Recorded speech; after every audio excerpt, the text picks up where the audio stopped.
நேரம் 12:45 இலங்கை ஒலிபரப்பு கூட்டுத்தாபனம்.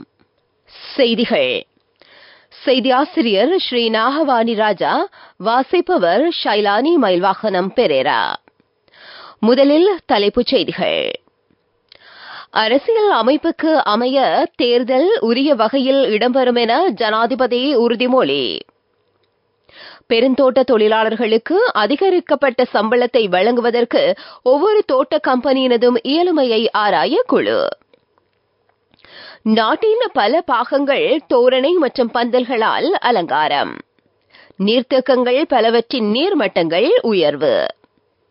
மின்சார தடையை சீர் செய்ய 24 மணி நேரமும் மேலதிக பணியில் ஈடுபட குழு.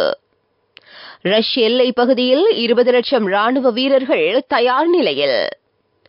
ஜெர்மனியில் நடைபெறும் போட்டியில் யுபுன் அபேகோ நாளை பங்கேற்பு.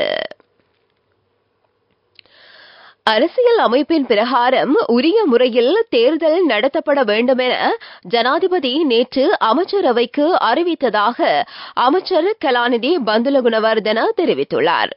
கடந்த வரவு செலவு திட்டத்தில் ஜனாதிபதி தேர்தலுக்கு நிதி ஒதுக்கப்பட்டுள்ளதாக இன்று தகவல் திணைக்களத்தில் நடைபெற்ற அமைச்சரவை தீர்மானங்களை அறிவிக்கும் ஊடகவியலாளர் சந்திப்பில் அவர் தெரிவித்தார். இந்த வருட இறுதிக்குள் ஜனாதிபதி தேர்தலை நடத்த வேண்டும் எனவும் அவர் மேலும் தெரிவித்துள்ளார்.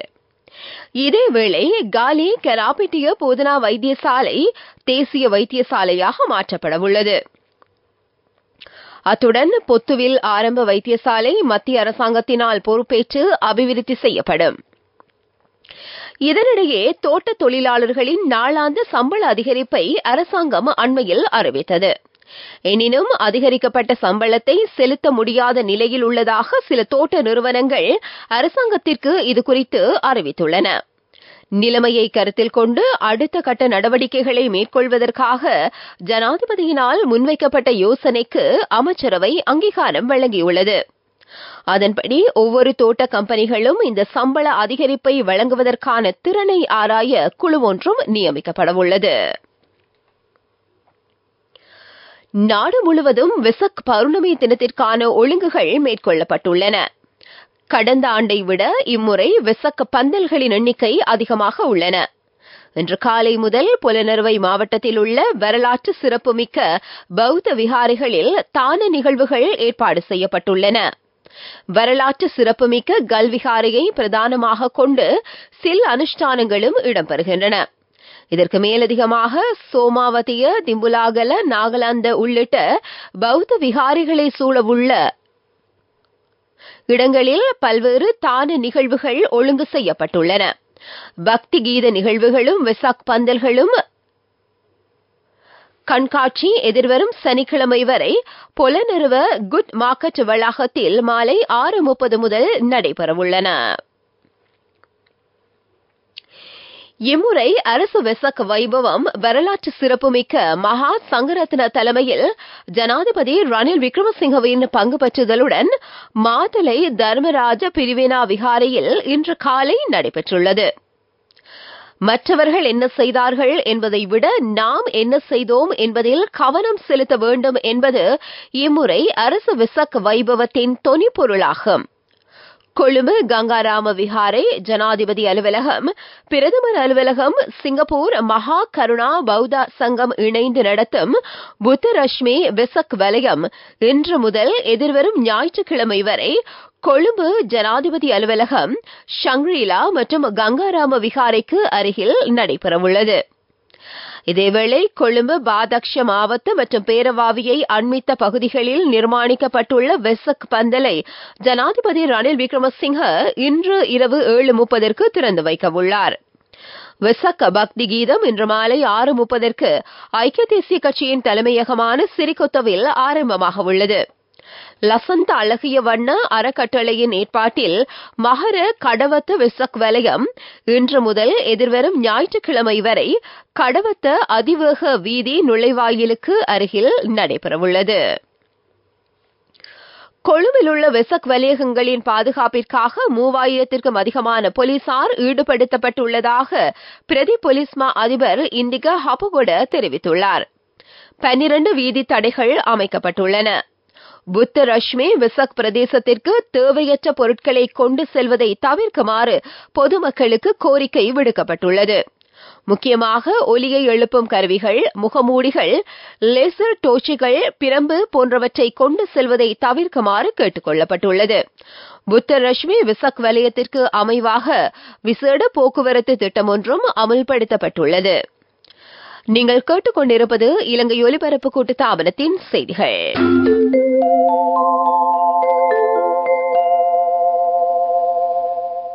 நாட்டின் பல முக்கிய நீர்த்தேக்கங்களின் நீர்மட்டம் தொடர்ந்தும் அதிகரித்து வருவதாக நீர்ப்பாசன திணைக்களம் தெரிவித்துள்ளது. தெதுரோயா, மகாஓயா, அத்தரகலுஓயா, கலனிகங்கை, களுகங்கை, கிங்கங்கை, நில்வலா, பெந்தர ஆகிய ஆறுகளின் நீர்மட்டங்களும் அதிகரித்துள்ளன. அந்த ஆறுகளை அண்டிய பகுதிகளில் கனமழை பெய்து வருவதால் வெள்ளம் ஏற்படும் அபாயம் உள்ளது.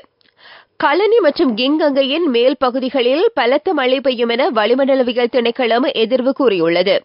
எனவே அந்த ஆறுகளை பயன்படுத்துவது ஆபத்தானது என நீர்ப்பாசன திணைக்களம் தெரிவித்துள்ளது. குக்லே கங்கையின் மின் நிலைய நீர்த்தேக்கத்தின் வான்கதவுகள் திறக்கப்பட்டுள்ளன. இதன் காரணமாக புலத் சிங்கள பிரதேச செயலகத்திற்குட்பட்ட தாழ்நில பகுதிகளும் பக்க வீதிகளும் வெள்ளத்தில் மூழ்கியுள்ளன. அத்தனகல் ஓயாவை அண்மித்த பகுதியில் வெள்ளம் ஏற்பட்டுள்ளது. இதனால் அத்தனகல்ல, ஜாயல, கம்பஹா பிரதேச செயலக பிரிவிற்கு உட்பட்ட தாழ்நில பகுதிகள் நீரில் மூழ்கியுள்ளன. மேல் சப்ரகமுவ, வடமேல் தென் மாகாணங்களிலும் காலி, மாத்தறை மாவட்டங்களை அண்மித்த பகுதிகளிலும் உள்ள அனைத்து ஆறுகளின் நீர்மட்டங்களும் அதிகரித்துள்ளன. நீர்த்தேக்கங்களின் மொத்த நீர் கொள்ளளவு 78% அதிகரித்துள்ளது. கடந்த 24 மணித்தியாலங்களில் ரத்தினபுரியின் கேரகல பகுதியில் 155 மில்லிமீட்டரையும் விட அதிகமான மழை பதிவாகியுள்ளது. சீரற்ற காலநிலை காரணமாக கடந்த சில நாட்களில் 36,900 மின்சார தடைகள் பதிவாகியுள்ளதாக மின்சார சபை தெரிவித்துள்ளது. அவற்றை சீரமைப்பதற்காக 24 மணி நேரமும் மேலதிக குழு பணியில் ஈடுபடுத்தப்பட்டுள்ளது. ஏதேனும் மின்சார தடை ஏற்பட்டால் 1987 என்ற துரித இலக்கத்திற்கு அறிவிக்க முடியும்.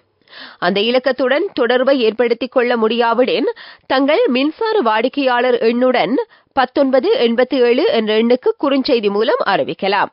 அல்லது CEB Care செயலியின் மூலமோ cebcare.ceb.lk என்ற இணையதள முகவரியின் ஊடாகவோ அறியப்படுத்த முடியும். யாழ்ப்பாணம் நைனாதீவு ஸ்ரீ நாகபூஷணி அம்மன் ஆலய திருவிழா எதிர்வரும் ஜூன் மாதம் 7ஆம் தேதி கொடியேற்றத்துடன் ஆரம்பமாக உள்ளது. ஜூன் மாதம் 22ஆம் தேதி வரை திருவிழா நடைபெறும். இது தொடர்பான முன்னாயத்த கலந்துரையாடல் யாழ் மாவட்ட செயலகத்தில் நேற்று நடைபெற்றது. திருவிழாவை கண்டுகளிக்க வருவோரின் போக்குவரத்து, தங்குமிடம், உணவு, குடிநீர், சுகாதாரம், மருத்துவம், பாதுகாப்பு உள்ளிட்ட பல்வேறு வசதிகள் குறித்து இதன்போது கவனம் செலுத்தப்பட்டது. யாழ்ப்பாண மாவட்ட பதில் அரசாங்க அதிபர் மருதலிங்கம் பிரதீபன் தலைமையில் நடைபெற்ற கலந்துரையாடலில் யாழ்ப்பாண பிராந்திய சுகாதார வைத்திய அதிகாரி, சுகாதாரத்துறையினர், நைனாதீவு ஸ்ரீ நாகபூஷணி அம்மன் ஆலய அறங்காவலர் சபை உறுப்பினர்கள், கடற்படை போலீஸ் அதிகாரிகள், போக்குவரத்து துறையினர் உள்ளிட்ட பலர் கலந்து கொண்டனர். பிரதான செய்தி வழங்குவோர் ஒவ்வொரு வீட்டிலும் இருக்க வேண்டிய வீட்டு வைத்தியர் சித்தாலேப. பலத்த காற்று மழை தொடர்பில் வளிமண்டலவியல் திணைக்களம் சிவப்பு அறிவித்தலை விடுத்துள்ளது. நாட்டில் நிலவும் தென்மேற்கு பருவமழை காரணமாக மழை மற்றும் காற்றின் நிலைமை தொடர்ந்தும் அதிகரிக்கும் என திணைக்களம் வெளியிட்டுள்ள புதிய அறிவித்தலில் குறிப்பிடப்பட்டுள்ளது. சப்ரகமுவ மாகாணத்திலும் கண்டி மற்றும் நுவரெலியா மாவட்டத்திலும் சில இடங்களில் 150 மில்லிமீட்டர் அளவான கனமழை பெய்யக்கூடும். மேல் வடமேல் மாகாணங்களிலும் மன்னார், காலி மற்றும் மாத்தறை மாவட்டங்களிலும் சில இடங்களில் 100 மில்லிமீட்டருக்கும் அதிக அளவான பலத்த மழை பெய்யக்கூடும் என வளிமண்டலவியல் திணைக்களம் குறிப்பிட்டுள்ளது.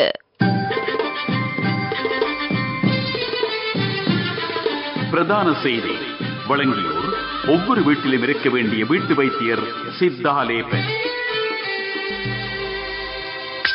உங்கள் கவனத்திற்கு கால்நடை உற்பத்தி சுகாதார திணைக்களம் மற்றும் தனியார் துறை இணைந்து நுவரெலியா மாவட்டத்தில் பசுக்களிடையே பரவி வரும் IST நோயை கட்டுப்படுத்துவதற்கான தடுப்பூசிகளை வழங்கும் வேலை திட்டத்தை நடைமுறைப்படுத்தியுள்ளதாக கால்நடை உற்பத்தி மற்றும் சுகாதார திணைக்களத்தின் பணிப்பாளர் டாக்டர் ஹேமலி கொத்தலாவல தெரிவித்துள்ளார். ISD நோய் தாக்கத்துக்கு உள்ளாகியுள்ள பசுக்களிடமிருந்து மனிதர்களுக்கு எந்தவித ஆபத்தும் இல்லை என கால்நடை உற்பத்தி மற்றும் சுகாதார திணைக்களத்தின் பணிப்பாளர் டாக்டர் ஹேமலி கொத்தலாவல வலியுறுத்தியுள்ளார். உலகச் செய்திகள்.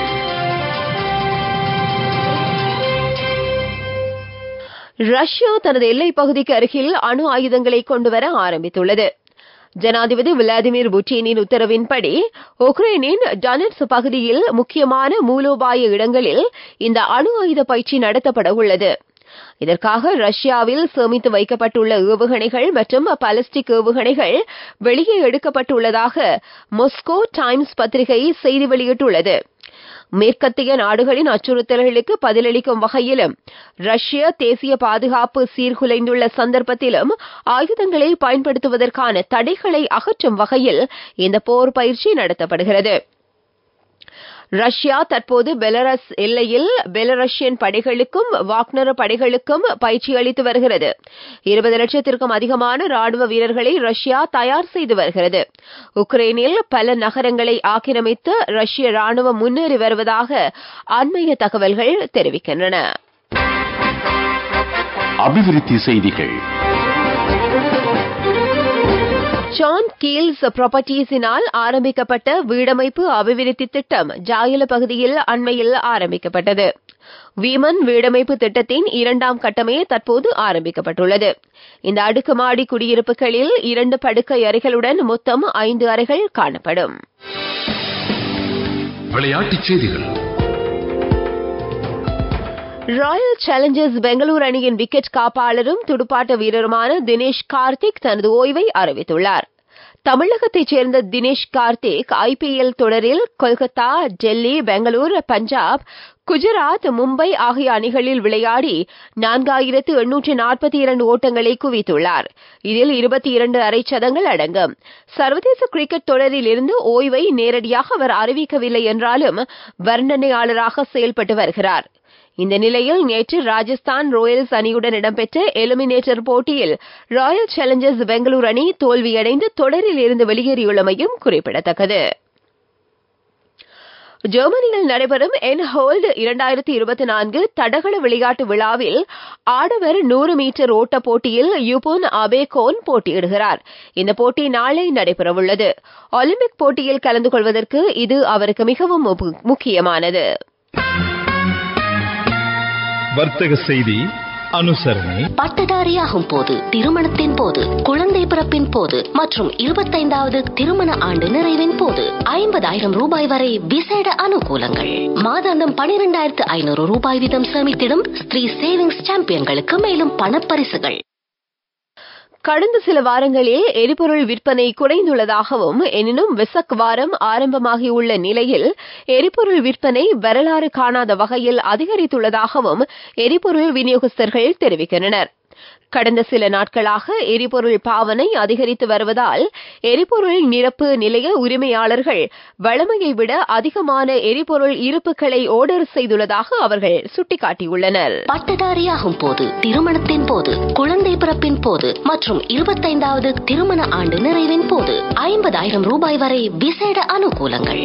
மாதாந்தம் 12,500 ரூபாய் வீதம் சேமித்திடும் ஸ்ரீ சேவிங்ஸ் சாம்பியன்களுக்கு மேலும் பணப்பரிசுகள். பொருளாதார செய்திகள்.